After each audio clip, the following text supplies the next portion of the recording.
আসসালামু আলাইকুম গাইস, আশা করছি সবাই ভালো আছেন। আপনাদের দোয়ায় আমরাও ভালো আছি।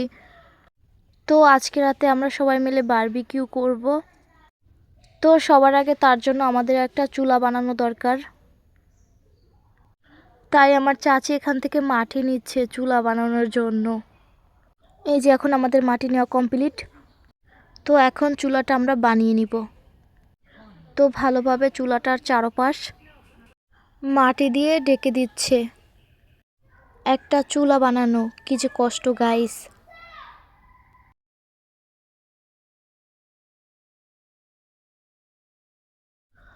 তো ফাইনালি আমাদের চুলাটা হয়ে গেছে। তো এখন চুলাটায় আমরা আগুন দিয়ে দিব। গাইস এমনিতেই তো আজকে প্রচুর শীত পড়ছে।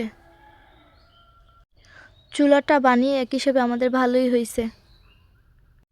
একটু আগুন তো পোয়ানো যাবে, তাই না? আমাদের বাসায় যত কাঠ ছিল সব মনে হয় এখানেই নিয়ে আসছি, অর্ধেক কাঠ। ঢাকা থেকে আসছি প্রায় 10 দিন তো হয়ে গেল। তো এখন তো আমাদের যাওয়ার পালা সবার। তো ভাবলাম সবাই মিলে একটা পিকনিক করেই যাই, যেহেতু চলেই যাব এর জন্য। গ্রামে কার না ভালো লাগে, সবারই ভালো লাগে। তো চাইলেই তো আর গ্রামে থাকা যায় না। তো এখানে নিয়ে নিয়েছি আমরা 5টা পোলট্রি মুরগি। এখন পোলট্রি মুরগিটাকে আমরা ভালোভাবে ধুয়ে নিব। মুরগিটা ভালোভাবে ধুয়ে নিয়েছি। এখন দিয়ে দিব পেঁয়াজ বাটা, তারপরে দিয়ে দিব জিরা বাটা 2-3 চামচ, তারপরে দিয়ে দিব আদা রসুন বাটা একসাথে পেস্ট করে দুইটাই। এখন দিয়ে দিব ধনিয়ার গুঁড়া 2-3 টেবিল দিয়ে দিব। তারপরে দিয়ে দিচ্ছি লবণ। তারপরে এখন দিয়ে দিচ্ছি হলুদের গুঁড়ো। লবণটা আরও 2 চামচ দিয়ে দিব এখন। তারপরে দিয়ে দিব এখন মরিচের গুঁড়ো, একটু বেশি করে মরিচের গুঁড়োটা দিব। আপনারা চাইলে অল্পও দিতে পারেন, যেহেতু আমি মরিচ একটু বেশিই খাই। এখন দিয়ে দিব টক দই 3-4 চামচ দিয়ে দিব। এখন দিয়ে দিব রাঁধুনির গুঁড়ো। এটা হচ্ছে রাঁধুনি গুঁড়ো, বিরিয়ানির মশলা, সব কিছুর সাথে দিতে পারবেন।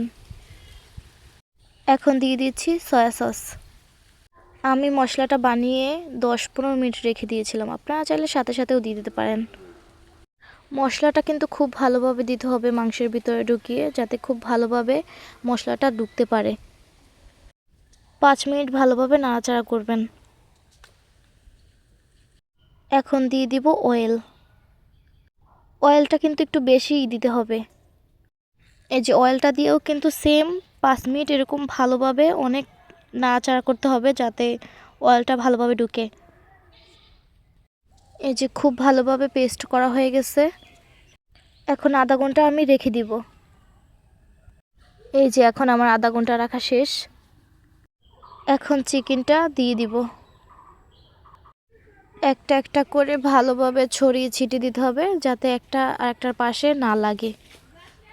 গাইস এখন বাজে 12:30। এখন পর্যন্ত আমরা সব কিছু কমপ্লিট করতে পারি নাই।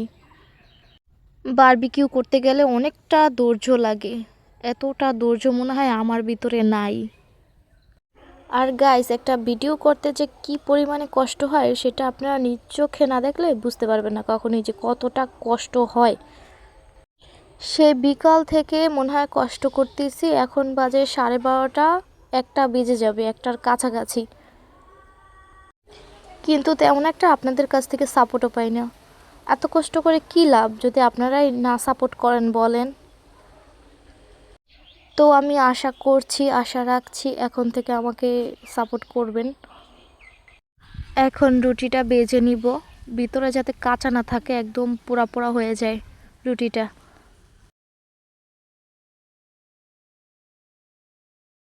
এই যে ফাইনালি আমাদের বারবিকিউটা হয়ে গিয়েছে। এতটা কষ্ট করার পর বাসার সবাইকে এখন পরিবেশন করে দিব। আর আশা করছি সাবস্ক্রাইব করতে ভুলবেন না।